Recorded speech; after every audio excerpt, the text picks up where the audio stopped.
Hello' everyone, কি খবৰ আপোনালোকৰ? কালি ৰাতি চিকেন বনাইছিলোঁ দেই। কয়লাৰ চিকেন বনাইছিলোঁ। তাৰপিছতে তেনেকৈ মই বোলো অকণমান দেখাওঁ। বাকী ৰেচিপি শ্বেয়াৰ কৰা নাই, ইমান ভালকৈ বনাব নাজানো, চিম্পুল খানা খাওঁ। চ' ধুনীয়াকৈ পিঁয়াজ চিয়াজ কাটি ল'লোঁ, আদা নহৰু খুন্দি ল'লোঁ, পিচি লোৱা নাই, খুন্দি লৈছোঁ। তাৰপিছতে ধুনীয়াকৈ তেলত আলুখিনি ফ্ৰাই কৰি লৈছোঁ। মই আলু ফ্ৰাই কৰি পিনি মাংসত দিলে তেনেকৈ তৰকাৰী বহুত ভাল লাগে খাই।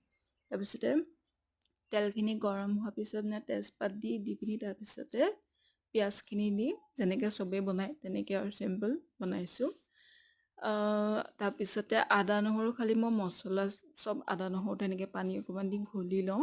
তাত জলকীয়া গুড়ি, নিমখ, ধনিয়া পাউডাৰ আৰু অকণমান জিৰা পাউডাৰ দিছোঁ হা। চ' যেনেকৈ চবেই বনায় তেনেকৈ বনাইছোঁ আৰু তাৰপিছতে এয়া ধুনীয়াকৈ মজাই লৈছোঁ। মানে অকণমান মজাই ল'লে বেছি ভাল। আলুখিনি এতিয়া দি দিলোঁ, ধুনীয়াকৈ আগে মজাই লওঁ। তাৰপিছতে এইফালে ভাতো বনালোঁ আৰু ভাত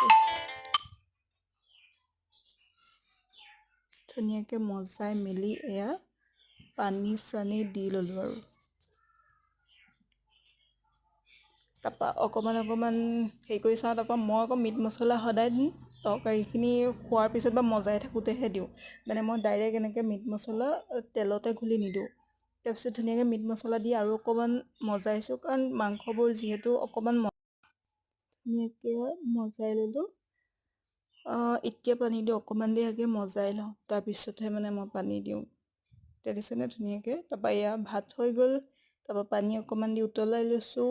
আৰু অকণমান মানে কয়লাৰ হয় ন, অকণমান জুলীয়া টাইপ খাই ভাল পাওঁ আৰু বেছি ভজাটো বেয়া পাওঁ। তাৰপিছত এয়া ধুনীয়াকৈ মানুহজনলৈ আগে ধুনীয়াকৈ উলিয়াই লৈছোঁ দেই। দেখিছেনে? সেয়াই আৰু বাই।